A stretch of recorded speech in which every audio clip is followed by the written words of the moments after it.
On est bien. Bonjour à tous.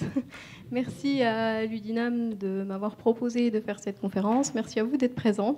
Donc, je vais vous parler du Quidditch. Donc, pas que le Quidditch d'Harry Potter, le Quidditch aussi mis en vie dans le monde réel.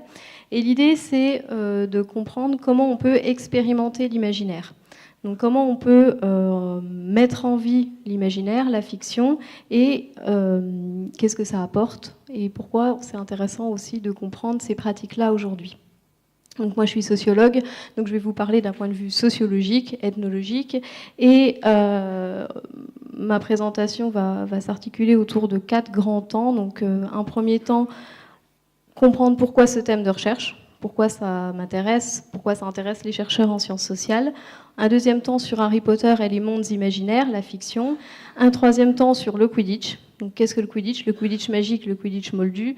Et un dernier temps sur qu'est-ce que ça nous apprend, pourquoi ça intéresse les sciences sociales et qu'est-ce que ça nous dit de ces nouvelles activités sportives aujourd'hui. Donc, d'abord, pourquoi ce thème de recherche ? On est dans la continuité en fait du monde du quotidien qui devient une ère de jeu. Donc, on l'a vu apparaître notamment, pour exemple, avec Pokémon Go, donc en juillet dernier. On est sur un phénomène de société. On voit de plus en plus le jeu entrer dans la vie sociale. Et ça remet en question, si vous voulez, cette idée que le jeu est détaché du travail, est détaché de la vie quotidienne. On voit bien qu'aujourd'hui, le jeu entre dans la vie de tous les jours, dans la vie courante. Et en sciences humaines et sociales, on s'est beaucoup intéressé au jeu suite au développement de l'industrie des jeux vidéo. Et ça a conduit, si vous voulez, à une augmentation des recherches sur le jeu.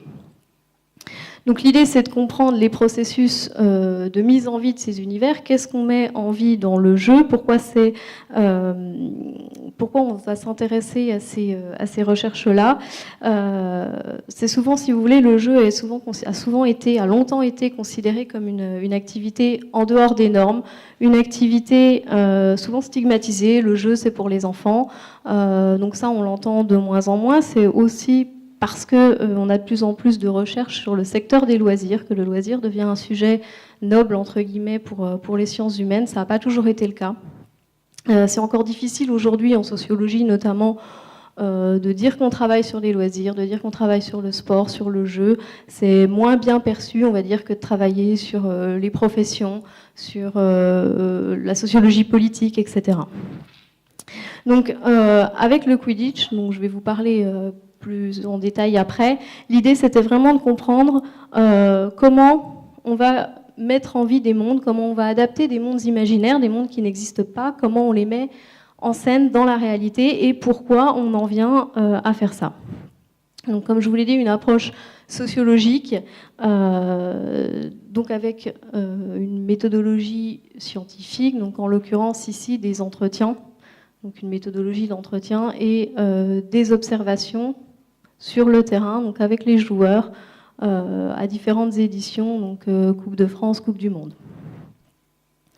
Alors, ce qu'il faut bien voir, c'est que la plupart des communautés ludiques, donc quand on parle de jeu, on va parler aussi de ludisme, la plupart des communautés ludiques vont véhiculer un sentiment d'appartenance et des valeurs communes, c'est-à-dire que les joueurs vont se reconnaître entre eux et s'appuyer, se reposer sur des valeurs qu'ils vont partager ensemble. Alors, pour comprendre ça, donc l'exemple du Quidditch, et avant de parler du Quidditch, il faut déjà parler d'Harry Potter. Rappelez qu'Harry Potter, c'est un phénomène de société. C'est devenu de la littérature ancrée dans la culture populaire. Donc Harry Potter, c'est 400 millions d'ouvrages vendus, traduits dans plus de 60 langues, rien que pour les livres. C'est évidemment 8 films pour 7 milliards de recettes, donc tout pays confondu. Donc on est bien dans ce qu'on va appeler la Pottermania. Donc c'est cette idée que vous allez avoir des fans, beaucoup de fans. Donc Harry Potter a engendré une communauté de fans qui vont essayer de prolonger l'univers d'Harry Potter. Donc ça peut être en proposant des recettes de cuisine issues des romans, ça peut être en participant à des jeux, ça peut être voilà, tout un tas de choses. Et en fait, Harry Potter a vraiment mis en place une participation massive des lecteurs au départ et des spectateurs par les films ensuite. On est dans ce qu'on va appeler une attitude active, c'est-à-dire que les lecteurs, les spectateurs vont participer au monde d'Harry Potter, donc mettre en place des communautés de fans donc, qui vont se retrouver principalement sur les espaces numériques, donc les forums, les réseaux sociaux, pour partager entre eux. Donc ça peut être aussi de l'écriture, des fanfictions, ce qu'on appelle des fanfictions, donc l'idée de prolonger l'histoire ou de la réécrire autrement, d'imaginer ce qui peut se passer après la fin des livres écrits par l'auteur, etc. Donc on est aussi, si Harry Potter a si bien marché, c'est aussi parce que c'est un roman d'apprentissage et d'aventure, mais qui est ancré dans la modernité. Les chercheurs en littérature disent que c'est un conte du XXIe siècle, qui s'adresse au départ aux enfants et aux adolescents, mais qui a trouvé un écho favorable auprès des adultes. C'est-à-dire que là, on est vraiment dans cette idée qu'on va replacer le merveilleux dans le contexte du XXIe siècle. Donc évidemment, le roman Harry Potter n'est pas le premier ni le seul à proposer ce genre d'histoire, mais c'est l'un de ceux qui a le mieux marché pour la littérature. Alors, quand on parle d'Harry Potter, on parle de mondes imaginaires. Alors, les mondes imaginaires font partie de la culture de l'imaginaire fantastique qui regroupe la fantasy et la SF. Et on va trouver pêle-mêle, et pour exemple de ceux qui ont le mieux marché, évidemment Harry Potter, Le Seigneur des Anneaux, The Walking Dead, pour rester dans la thématique zombie de Ludinam aussi, Star Wars, etc. Et la question qu'il faut se poser, c'est finalement pourquoi ces mondes imaginaires ont si bien marché. Qu'est-ce qui fait que Harry Potter, The Walking Dead, etc. vont engendrer des communautés de fans, vont attirer des centaines de milliers de spectateurs et qui vont être aussi actifs, c'est-à-dire pas seulement lire ou regarder, mais aussi participer, proposer des histoires, proposer des jeux, mettre en vie des pratiques, etc. Donc on va retrouver ça aussi dans le cosplay, par exemple, avec Star Wars notamment. Alors l'idée la question qu'il faut se poser ici, c'est comment on crée un monde, qu'est-ce qui fait qu'on va avoir un monde, qu'est-ce qui fait que Star Wars est un monde, et que, par exemple, d'autres productions ne sont pas des mondes. On a d'autres films, les films américains ne sont pas tous des mondes, donc qu'est-ce qui fait un monde? Donc on a des auteurs qui travaillent sur la question, notamment Woolf. Je veux passer assez rapidement, mais ce qui est important, c'est qu'un monde imaginaire, il soit immersif, c'est-à-dire qu'il favorise pour le spectateur, pour le lecteur, quel que soit le média sur lequel il prend place, qu'il favorise l'immersion. Et pour cela, il faut qu'on ait plusieurs critères. Donc il faut que le monde soit rempli de détails. Dire que juste un monde qui n'est pas suffisamment descriptif ne permet pas l'immersion. Donc il faut qu'il soit foisonnant de détails de géographie, de vêtements, dans Le Seigneur des Anneaux. Donc on va avoir toute la description des différentes races, etc. Donc ça c'est très important. Il faut aussi une distance avec le monde réel. Donc il faut un élément qui montre que nous ne sommes pas ou plus dans le monde réel. Donc par exemple pour The Walking Dead, évidemment c'est notre monde, mais notre monde après l'apocalypse zombie, donc il est différent, c'est pas tout à fait le même. Harry Potter, c'est pareil, il y a un moment de l'histoire qui se passe dans le monde réel, mais on a, avec le train et le déplacement, une entrée dans un monde autre, qui n'est pas notre monde réel, qui est autre chose. Et enfin, il faut que ce monde soit cohérent, c'est-à-dire qu'il faut que l'univers se tienne, entre guillemets, et c'est-à-dire que si à un moment donné, dans Le Seigneur des Anneaux, on dit que les hobbits sont plus faibles que les orques, à un moment donné, on ne peut pas retrouver l'inverse au cours de l'histoire. Donc il faut que le monde soit cohérent et qu'il se tienne tout au long de l'histoire. Alors, l'un des premiers mondes qui a été développé ainsi est donc la Terre du Milieu, donc par Tolkien. En France, si vous voulez, la culture de l'imaginaire fantastique, elle s'est vraiment développée dans les années 1980. Donc la SF était encore considérée comme un genre politisé et intellectuel. Et c'est grâce à l'apparition des jeux de rôle, notamment Donjons et Dragons. Si vous avez des questions, vous avez aussi un spécialiste dans la salle de Donjons et Dragons. C'est grâce à l'apparition des JDR et des livres dont vous êtes le héros qu'on a vu apparaître et se développer cette culture de l'imaginaire fantastique en France. Alors, il y a un autre point qui est important pour comprendre ce phénomène, et on y reviendra après, c'est la dimension transmédiatique. Donc ça veut simplement dire, derrière ce terme un petit peu bizarre, que le monde, ce n'est pas seulement l'œuvre. C'est-à-dire que le monde d'Harry Potter, ce ne sont pas seulement les romans, ce sont aussi les jeux qui l'accompagnent, les films, les jeux de plateau, les jeux vidéo, le Quidditch en fait partie. Donc c'est cette idée que l'histoire, elle se prolonge, elle se décline sur différents supports, différents médias. Donc livres, films, jeux, etc. Et l'un des premiers mondes qui a été créé ainsi, c'est Matrix. Donc on pourra y revenir si vous le souhaitez plus tard. Alors, pour en venir au cœur du sujet, donc la question se pose donc de savoir comment on prolonge ou comment on recrée un univers de fiction. Et l'idée, c'est de voir, avec l'exemple du Quidditch et d'Harry Potter, que l'histoire, donc, elle va se décliner sous la forme de, je vous l'ai dit, de jeux, ou etc., mais aussi de recréation, en particulier ici à travers le Quidditch. Et là, on va voir que le monde devient plus important que l'œuvre, c'est-à-dire que finalement, dans le Quidditch, pour cet exemple-là, c'est pas tant Harry Potter, les romans qui sont centraux, c'est le monde et les valeurs que le monde va véhiculer. Donc on va y revenir ensuite. Et l'intérêt pour les joueurs de Quidditch que l'on appelle les Quid Kids, entre autres appellations, participer, donc prendre part au monde, donc ici faire du Quidditch, c'est prendre part au monde d'Harry Potter, c'est aussi dépasser le stade du récit, ne plus être simplement spectateur ou lecteur, ne plus être passif, mais entrer dans l'action et avoir vraiment un rôle performatif, c'est-à-dire participer au monde.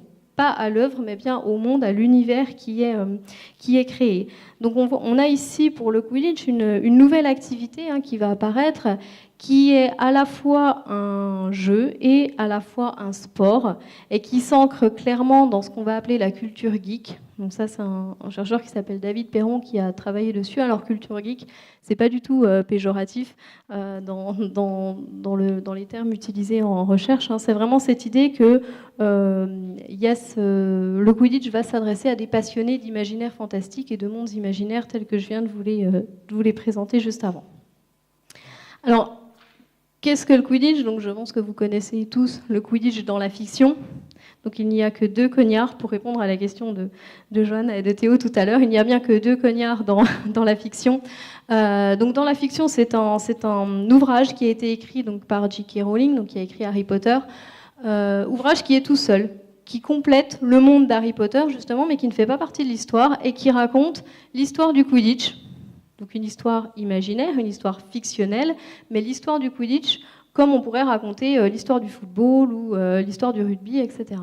Et donc J.K. Rowling a écrit ce livre en 2001, donc, qui s'appelle Le Quidditch à travers les âges, en français. Et donc elle présente bien le Quidditch comme un sport. C'est le sport favori des sorciers, donc du monde imaginaire, qui a ses coupes du monde, ses champions, mais aussi son histoire évidemment et son matériel spécifique. Donc l'ouvrage se présente comme une succession de chapitres qui va présenter les caractéristiques des balais, l'histoire du vif d'or, comment le vif est apparu dans le jeu, il n'était pas là au départ, donc ça elle l'explique bien, etc., etc. Donc ça c'est le Quidditch dans la fiction. Je vous ai mis une petite vidéo pour vous rappeler un petit peu ce que c'est.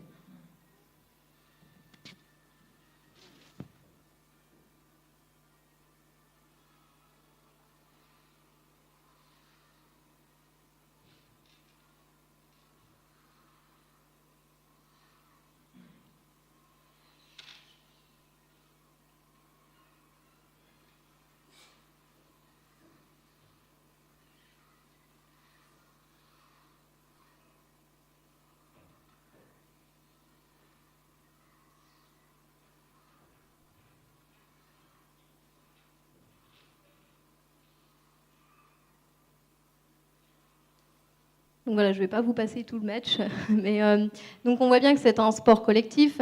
C'est un sport collectif sur balai volant, donc évidemment dans la réalité, ce n'est pas possible de voler. Donc qu'est-ce que le Quidditch dans la réalité? Oui, je sais que certains sont très déçus, mais donc la question c'est qu'est-ce que le Quidditch dans la réalité? Alors évidemment, on ne vole pas. On va appeler aussi ce Quidditch dans le monde réel, les joueurs l'appellent, peut-être de moins en moins, Romain nous dira ça, je ne sais pas. Le Quidditch moldu, donc moldu qui fait référence directement au monde d'Harry Potter. Donc les moldus sont ceux qui n'ont pas de pouvoir magique, donc les humains normaux entre guillemets. Donc le Quidditch moldu, c'est un sport donc collectif, un sport de contact qui est mixte et qui a été créé aux États-Unis il y a une dizaine d'années par 3 étudiants à l'université qui souhaitaient faire un sport ensemble.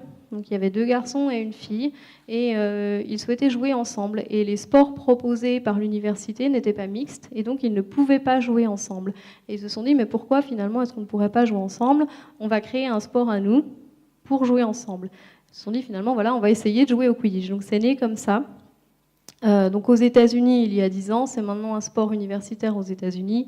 En France, on a le Quidditch s'est véritablement développé depuis 5 ans à peu près, et la fédération française a été créée en 2013. Donc on voit que ça suit les logiques institutionnelles du sport. Et donc le Quidditch va inviter à associer, donc au départ, jeu, sport et fiction, donc avec des règles bien définies. Donc évidemment, on va voir qu'il y a des adaptations, vu que les joueurs ne volent pas, mais il y a des règles bien définies, 3 anneaux, 4 balles, plus le vif d'or. Donc si vous avez des questions sur les règles, je pense que Romain, qui est ici présent et membre de l'association de Dijon, le fera beaucoup mieux que moi, donc je ne vais pas m'étendre là-dessus. Mais voilà, donc c'est un sport de contact mix qui reprend les caractéristiques principales du sport de fiction, donc les anneaux, les balles, les rôles des joueurs, qui a aussi aujourd'hui ses propres championnats. Donc Coupe de France, il y a eu la 3e Coupe de France cette année, Coupe d'Europe, Coupe du Monde. Coupe du Monde qui, pour vous montrer un petit peu l'évolution du Quidditch, c'était la 7e Coupe du Monde l'année dernière. Elle avait toujours eu lieu aux États-Unis et l'année dernière, elle était à Francfort en Allemagne. Donc, ça vous montre aussi cette ouverture sur le monde européen et asiatique également, puisqu'il y avait une équipe de Corée du Sud notamment. Alors, l'idée ici, c'est que, donc ça c'est le logo de la Fédération française, donc qui reprend les codes clairement du sport, là il n'y a aucun problème, avec l'imaginaire, avec la présence encore de l'imaginaire, donc le vif d'or, le balai, et Marianne sur un balai. Donc les joueurs vont ici se réapproprier l'activité pour qu'elle devienne autonome, c'est-à-dire que de plus en plus le Quidditch devient indépendant de l'univers sorcier et du monde d'Harry Potter, donc ils cherchent à se détacher, si vous voulez, de cet univers pour avoir une existence propre finalement et ne plus être forcément dépendant d'Harry Potter et de la représentation que le grand public peut avoir du Quidditch. Donc je vous montre pareil, une petite vidéo qui a été faite par la fédération pour présenter le Quidditch moldu.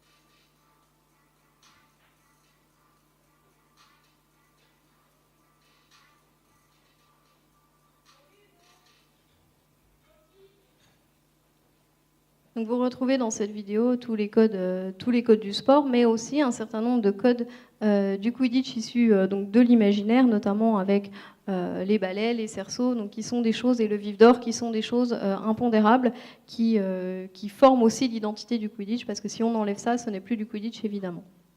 Donc la question se pose, et c'est là qu'on en vient à ce que la sociologie, en l'occurrence, peut apporter à l'étude de ces activités. Est-ce que c'est un nouveau sport? Et si c'est le cas, en quoi est-ce que c'est nouveau? Finalement, qu'est-ce qui différencie le Quidditch, à part son ancrage dans l'imaginaire du football ou du rugby ou du basket, etc. En quoi, finalement, est-ce que cette activité est différente des sports habituels? Donc évidemment, on a des aménagements qui sont nécessaires puisque, comme vous l'avez vu, on passe d'un sport de glisse, puisque dans la fiction, le Quidditch est un sport de glisse, donc évidemment les sorciers volent, mais c'est un sport de glisse, c'est présenté comme un sport de glisse.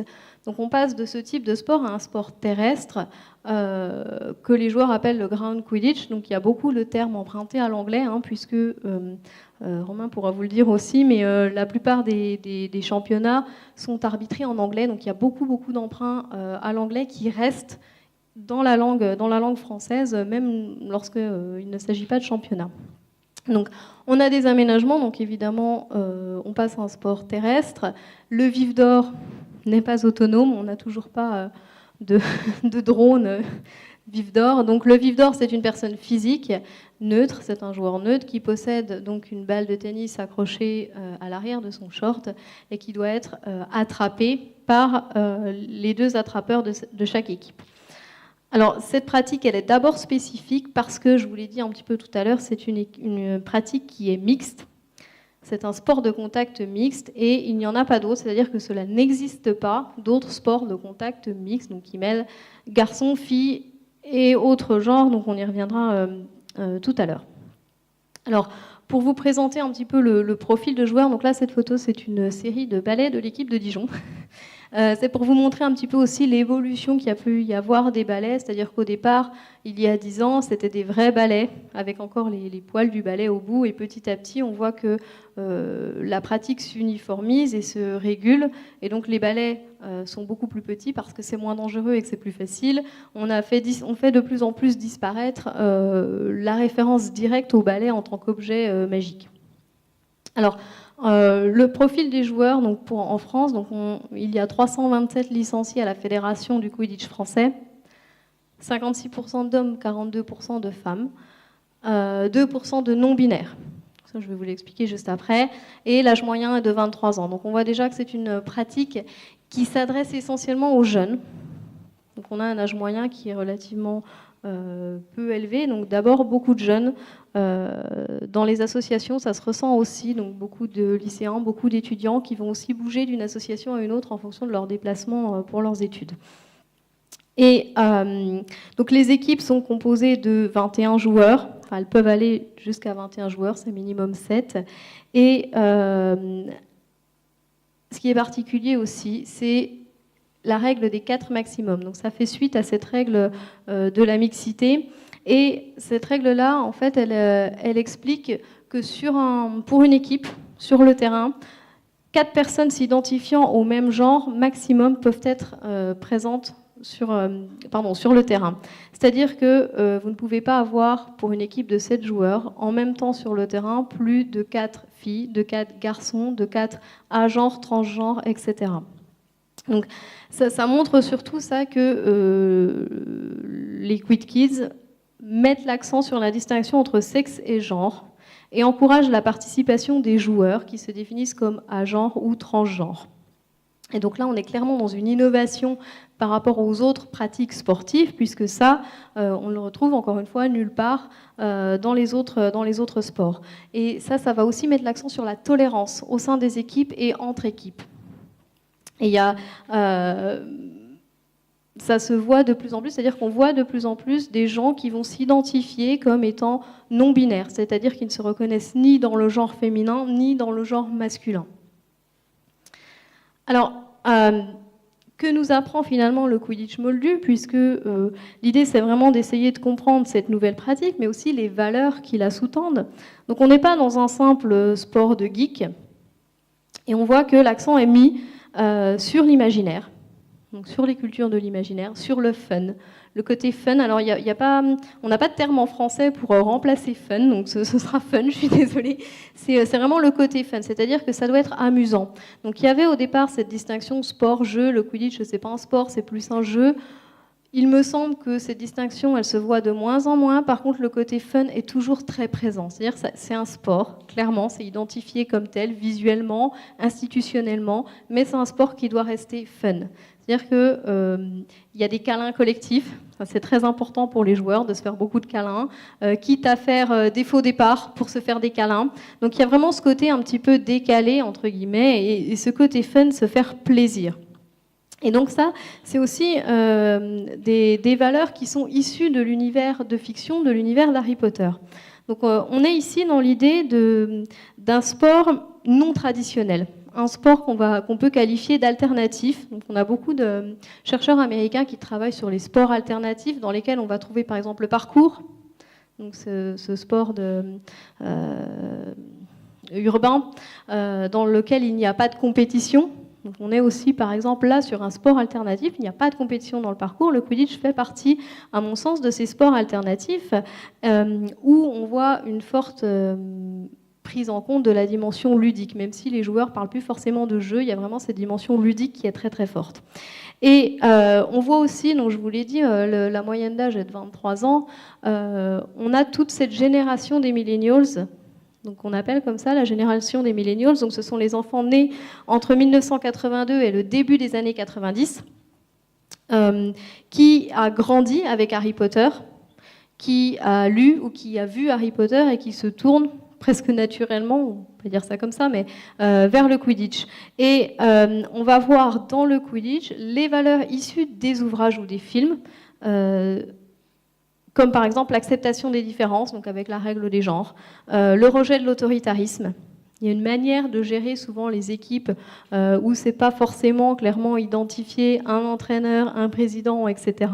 Donc un rejet de l'autoritarisme, une lutte contre les discriminations. Tout ça, ce sont des valeurs qui sont véhiculées dans les romans Harry Potter. Donc ça, ce sont les travaux de chercheurs américains en sciences politiques qui ont montré que les fans d'Harry Potter, donc cette génération des millennials, avaient une plus grande tolérance envers l'altérité, qui avaient voté massivement plutôt du côté démocrate aux élections américaines, donc pas celle-là, mais celle encore d'avant, etc. Donc on a, si vous voulez, toute cette génération des millennials qui a grandi avec Harry Potter, qui est baignée dans les valeurs d'Harry Potter, et qui va retranscrire ces valeurs-là dans le Quidditch aujourd'hui. Et on le retrouve, et ça je peux vous donner un extrait d'entretien, donc un joueur qui m'a dit: toute cette génération qui a été bercée dans Harry Potter a une façon de penser qui est totalement en marge de ce que les gens pensent en général. Donc on a vraiment cette idée que les joueurs finalement ne se reconnaissent pas dans les valeurs du sport traditionnel et vont chercher un autre sport. Il y a des joueurs aussi qui étaient sportifs par ailleurs, dans le rugby, dans d'autres sports collectifs, et qui disaient mais moi j'ai arrêté parce que les valeurs véhiculées par ces sports-là ne me plaisaient plus, alors que dans le Quidditch, comme c'est mix, justement, on a une autre façon de penser, on pense différemment, on approche différemment l'activité physique. Alors, on retrouve ici, donc, dans le Quidditch, cette idée de transmédia. Donc on part bien d'un ouvrage, le Quidditch au départ, je vous l'ai montré, c'est le Quidditch à travers les âges de J.K. Rowling. Donc on est dans une dimension transmédiatique puisqu'on a changé de support, on n'est plus sur un livre, on est ici sur une activité sportive. Et l'idée, c'est vraiment aussi d'enrichir le monde d'Harry Potter. Et ça, on va le retrouver parce que même si le Quidditch aujourd'hui cherche une autonomie, cherche à se détacher du monde de fiction, on va retrouver des éléments propres au monde fictif, dans les noms des équipes, dans le vocabulaire, dans tout le design qui est autour. Donc on va retrouver quand même cet ancrage dans la fiction. C'est-à-dire qu'il n'y a pas un détachement complet du monde d'Harry Potter en disant maintenant qu'on commence à grandir, qu'on a une fédération, on se détache d'Harry Potter, pas du tout. Il y a encore vraiment cet ancrage, et ça se voit puisque les joueurs aussi peuvent avoir des t-shirts d'Harry Potter, des écharpes aux couleurs de certaines maisons d'Harry Potter, etc. Donc on va avoir ici le Quidditch qui va conserver des éléments propres au monde sorcier, même si on est dans une pratique totalement moderne et réelle. Alors, et ça c'est donc mon avant-dernier point, c'est montrer aussi que si le Quidditch fonctionne comme ça, c'est parce que c'est une communauté, et beaucoup de sports alternatifs se basent sur l'idée de communauté. Donc je vous ai parlé au début de communauté de fans par rapport au monde imaginaire. Pour le Quidditch, on serait plutôt dans une communauté de pratique. Le Quidditch va être un lieu d'apprentissage, enfin, les associations Quidditch vont être des lieux d'apprentissage, notamment donc pour les jeunes qui viennent. C'est une communauté parce qu'on est sur un niveau restreint d'interconnaissance. Il y a peu de joueurs et ils se connaissent quasiment tous. Alors, ce qui forme les supports, enfin les valeurs clés de la communauté, ce sont les voyages. Cette idée que finalement, quand les joueurs se déplacent sur une compétition, ils ne vont pas à l'hôtel, ils sont hébergés chez les autres joueurs. Quitte à être 20 dans une maison, ce sont les rencontres Ça aussi, ça fait partie des valeurs. C'est vraiment l'idée de se déplacer. C'est pas se déplacer pour faire un match, c'est se déplacer pour rencontrer d'autres joueurs, d'autres équipes. Et là, on est vraiment sur une valeur clé de la communauté. On a aussi donc un sentiment d'appartenance, c'est-à-dire les joueurs se sentent appartenir à la communauté du Quidditch et vont reconnaître les autres joueurs comme faisant eux-mêmes partie de la communauté. Et ça aussi, je peux vous l'illustrer par une citation d'entretien qui sera très parlante. Donc c'est une joueuse qui m'a dit « Le fait que quelqu'un joue au Quidditch, ça te dit quelque chose sur cette personne. Quand tu fais du Quidditch, tu cernes beaucoup mieux les gens. Très souvent, les gens qui vont dans le Quidditch se ressemblent tous un petit peu. Ils ont des passions communes. Ils peuvent enfin appartenir à quelque chose qui leur ressemble. » Donc là, on retrouve cette idée de sport alternatif, finalement, d'un besoin de valeur, de fun, etc., qui n'a pas été comblé dans d'autres pratiques. Et cette idée de se dire, mais finalement, on est encore, ça ressort aussi pas mal, on a encore des grands-enfants, on a envie de rester dans ce monde imaginaire. Alors, c'est pas du tout une coupure avec la réalité, hein, bien entendu, mais c'est cette idée de véhiculer des valeurs qui leur tiennent à cœur et qu'ils ne trouvent pas ailleurs et qu'ils retrouvent dans le Quidditch.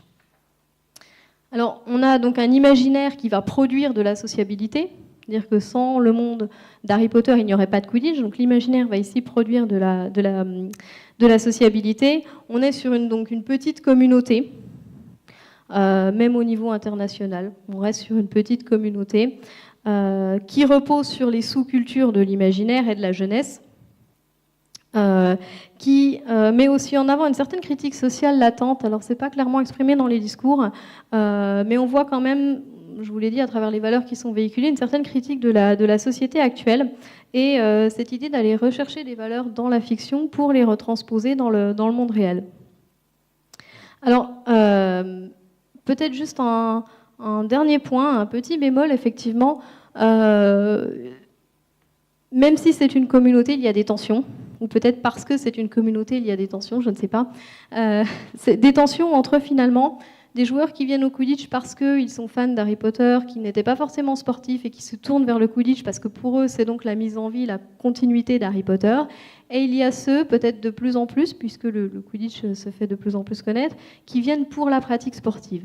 Et donc, il y a une espèce de tension dans la communauté entre ces deux pôles, entre ceux qui veulent continuer à en faire un sport fun, un jeu, pour se faire plaisir, et ceux qui veulent gagner des compétitions, devenir champions. Donc c'est pas aussi clivé que ça, évidemment, mais ce serait un petit peu les deux grandes tendances, donc plutôt quand même assez fortes. Mais finalement, on se rend compte que c'est une pratique qui est en construction. Et parce que c'est une pratique en construction, les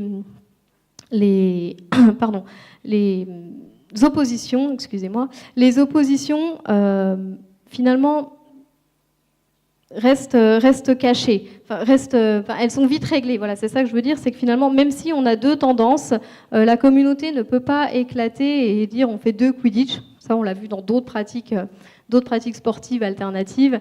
La communauté, pour le moment, ne peut pas éclater parce que c'est une communauté en construction. C'est une pratique qui est en train de se créer. Et l'objectif, c'est de permettre pour tous, quelle que soit la raison pour laquelle le joueur est présent dans le Quidditch, c'est de permettre la progression du Quidditch, en France, mais aussi à l'étranger, mais aussi l'amélioration du niveau.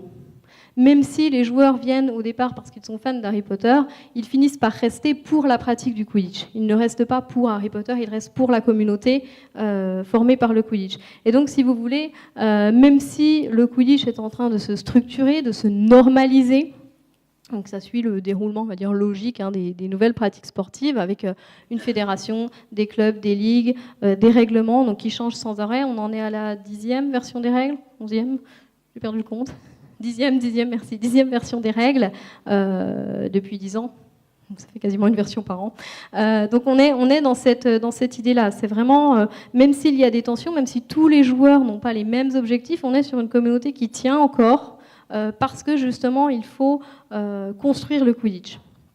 Et donc il y a des arrangements entre trouver un équilibre en fait. Et donc pour conclure sur cette histoire de sport alternatif et de Quidditch, finalement l'idée c'est aussi de comprendre comment un phénomène culturel et social comme Harry Potter, donc les romans, les films, peut donner lieu à un monde, un autre monde, un monde sportif qui est non seulement consommé, mais aussi investi par les fans. Donc on va vraiment avoir cette idée que les Quiz Kids sont aussi acteurs du monde imaginaire d'Harry Potter. Donc on a aussi cette idée que la fiction va entrer dans la réalité, mais que le réel va aussi compléter le merveilleux. Donc on a ce double mouvement, si vous voulez. Donc c'est évidemment la fiction qui donne lieu au Quidditch, et c'est aussi le Quidditch qui va venir compléter le merveilleux et donc l'histoire, le monde d'Harry Potter. Donc on est sur une expérience, je pense que le terme d'expérience est assez intéressant, une expérience qui reprend des éléments du monde magique, mais qui vient les compléter. Et puis la question que je me pose, je sais que Laurent ne sera absolument pas d'accord, c'est cette question, est-ce que finalement c'est pas une manière pour la génération des millennials de réenchanter le monde? Cette idée que est-ce que finalement le Quidditch ne pourrait pas être une manière de transformer le quotidien, de transformer aussi la manière, la façon dont on conçoit les pratiques sportives aujourd'hui, et de réinstaurer une part de merveilleux dans le quotidien? Et pour conclure, j'aimerais finir par une citation d'un joueur. Ce genre de personne, donc les fans d'Harry Potter, est toujours considéré comme un bisounours. On essaie de voir le positif là où il n'y en a pas, on est tous un peu comme ça. Et vu que l'on se ressemble tous, on s'aime tous et on se fait tous des câlins. Je vous remercie pour votre attention.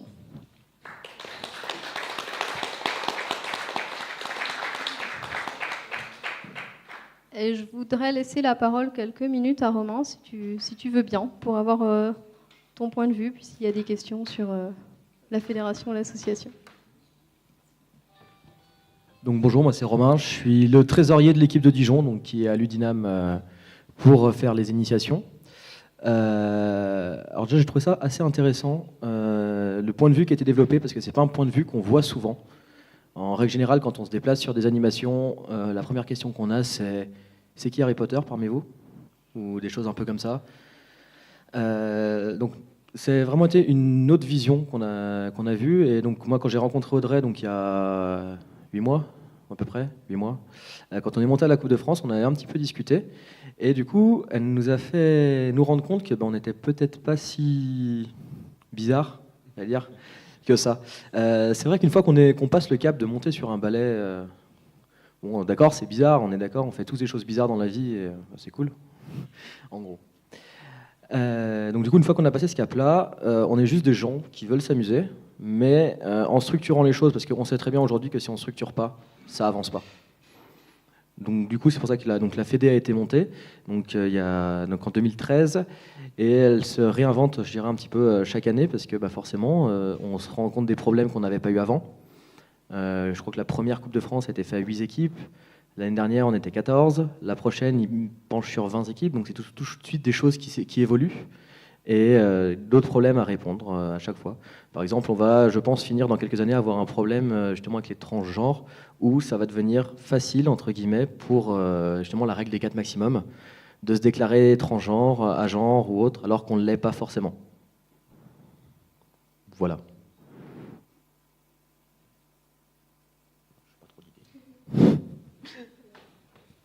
Merci Romain. Des questions, voilà.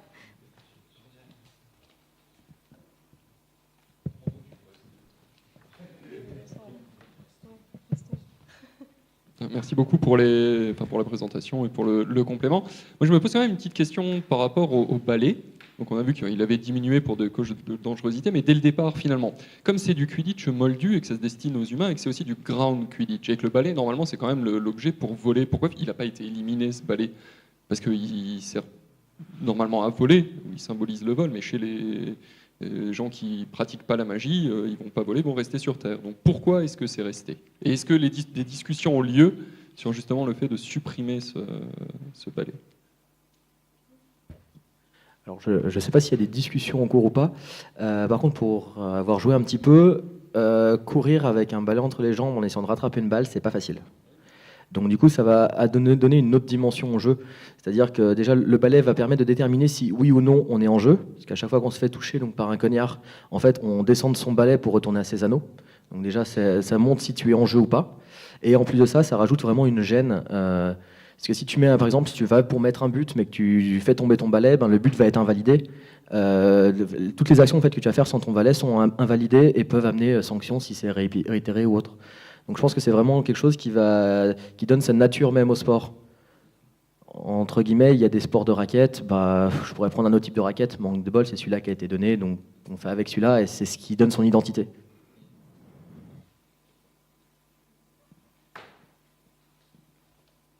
D'autres questions? Non. Moi j'en ai sinon. Surtout pour les autres.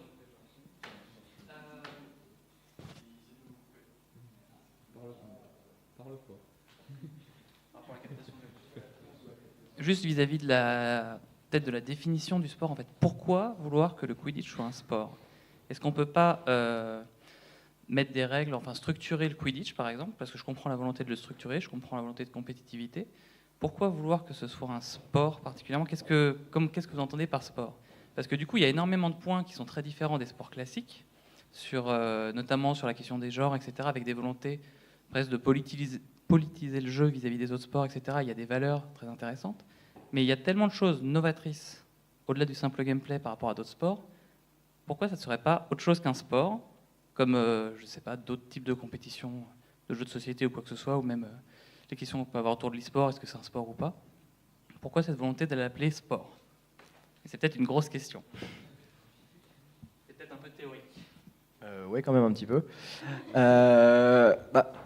Pourquoi l'appeler sport? Je me dépense, quand je cours sur le terrain ou autre, je me dépense physiquement.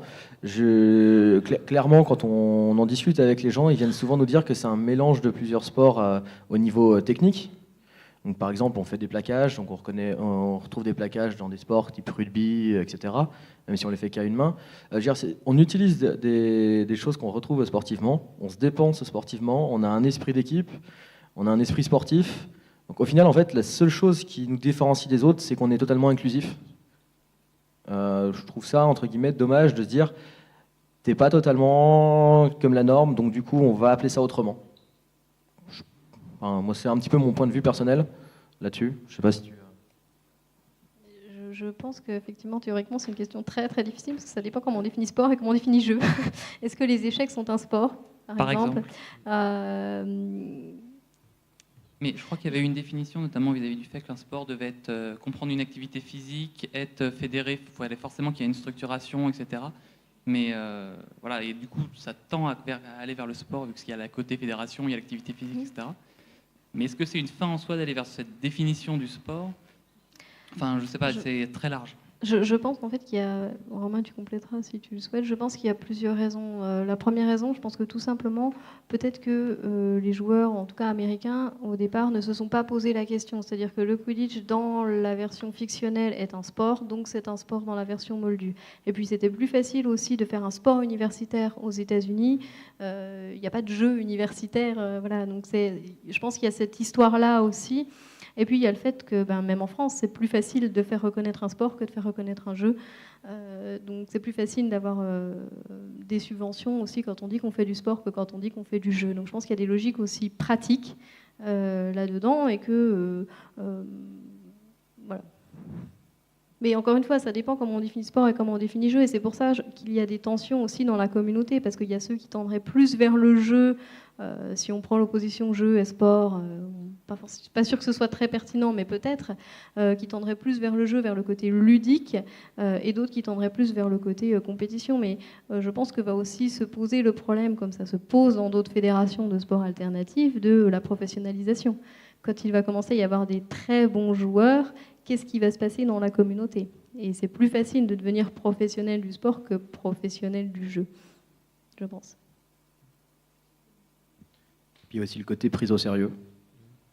Si je vais voir mon patron, je lui dis écoute, je vais avoir une Coupe du Monde de jeu, j'aurai besoin d'un congé, ce sera toujours plus compliqué. Si je dis écoute, j'ai une Coupe du Monde d'un sport, déjà tu as une prise au sérieux, je pense aussi, qui est différente.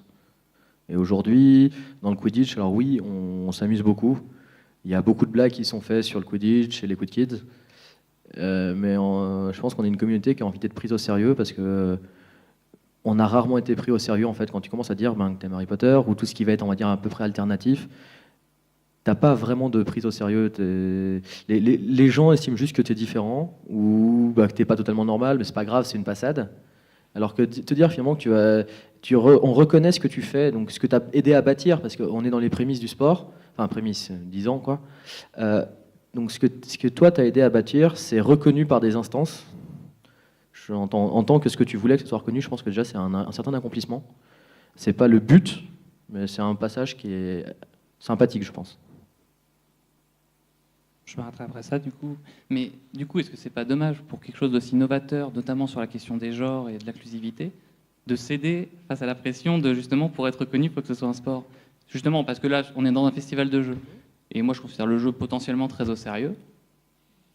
Voilà, c'est juste un peu dommage, non? Je pense que c'est une vraie chance pour les autres sports. Aussi. Parce qu'à partir du moment où le Quidditch est reconnu comme un sport, du coup, la question de l'inclusivité des genres se pose plus pour les autres. Donc c'est peut-être, au lieu d'être quelque chose de dommage, une volonté de changer les autres. Ah, vous êtes des infiltrés, donc ça me va. C'est une bonne réponse. J'approuve.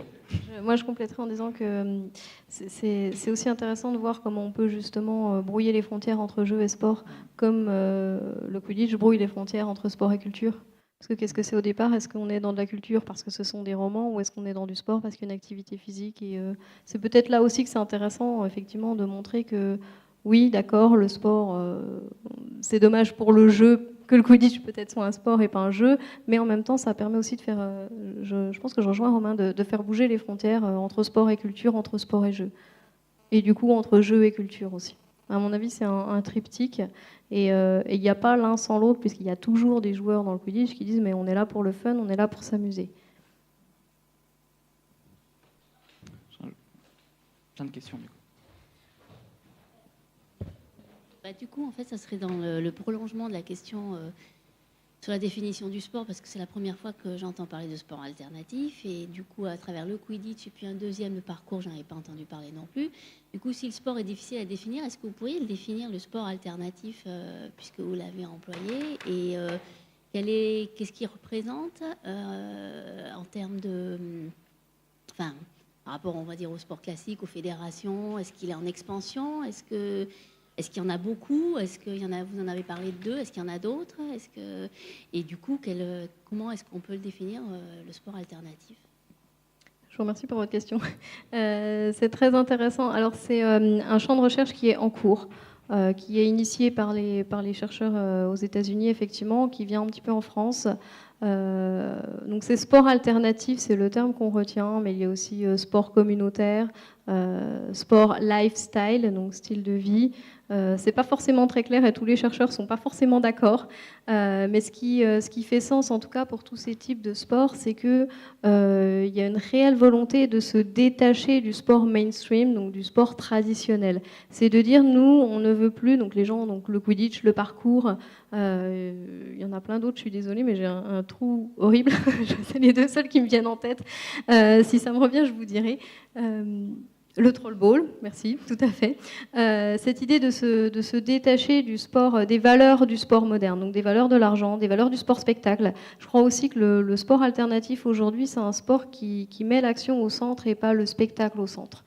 Même si ça peut être très visuel, c'est vraiment cette idée que c'est une communauté qui joue, qui fait participer d'autres gens, qui cherche à agrandir la communauté. Ce qui n'est pas le cas, par exemple, dans le football. Vous ne parlerez jamais de communauté pour le football. Alors que pour le Quidditch, pour le parcours, même au niveau international, on parle encore de communauté. Maintenant, la question, c'est est-ce que ces sports alternatifs, en grandissant, oui, en ayant de plus en plus d'adeptes, est-ce qu'ils vont rester alternatifs ? Ça, je ne sais pas. Mais voilà, c'est vraiment plus l'opposition par rapport au sport traditionnel, aux valeurs véhiculées par le sport traditionnel et cette volonté de changer. Et c'est assez édifiant puisque les fédérations déjà instituées, on va dire ça comme ça, essayent de récupérer ces nouveaux sports parce que justement c'est une demande croissante. Pour vous donner un exemple, la fédération de gym a essayé de récupérer le parcours parce que ça leur faisait un nombre supplémentaire d'adhérents. Alors ça ne les intéresse pas du tout, le parcours. Par contre, ils voient bien que c'est une pratique qui a la cote auprès des jeunes, qui se développe. Et donc elle s'est dit, mais pourquoi pas, nous, on ne récupérerait pas le parcours. On voit ça dans d'autres activités physiques aussi, les arts martiaux historiques européens, donc les combats issus de traités, les arts martiaux historiques ont aussi eu des heurts avec la fédération d'escrime qui s'est dit mais attendez, vous avez de l'épée, nous on fait de l'épée donc on récupère, alors que les valeurs, l'histoire ne sont absolument pas celles de la fédération d'escrime.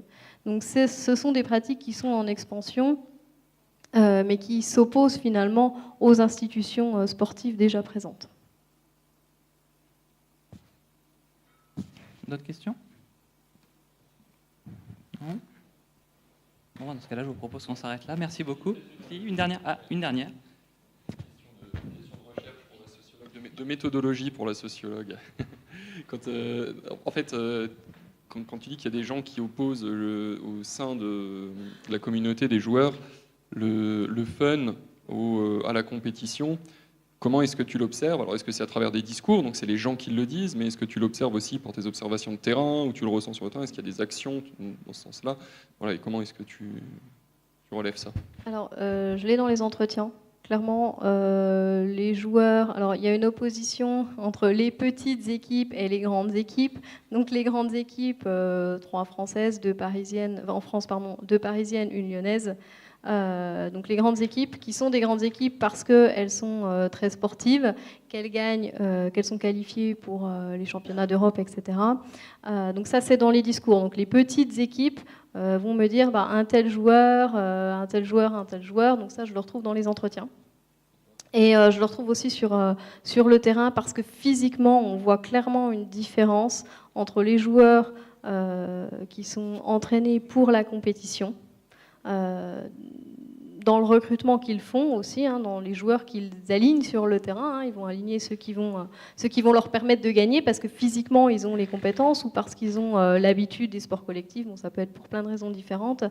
Et puis aussi on le voit à la manière d'entraîner, la manière de s'entraîner. Et il y a une étudiante en L2 à Lyon qui travaille en anthropologie, qui a fait un terrain avec l'équipe de Lyon, et on a échangé, elle et moi. Donc moi j'ai travaillé avec l'équipe de Dijon, que je remercie d'ailleurs au passage, évidemment. Donc on a échangé, elle et moi, et en fait c'est 2 choses complètement différentes. Voilà, les modalités d'entraînement à Lyon sont clairement axées sur la performance et beaucoup moins sur le fun. C'est-à-dire que les entraînements, apparemment, moi je n'y étais pas, mais de ce qu'elle m'a dit, c'est pas très drôle à Lyon. À Dijon, je pense pas qu'on puisse dire que c'est pas drôle. Donc voilà, je le vois aussi sur le terrain. Merci.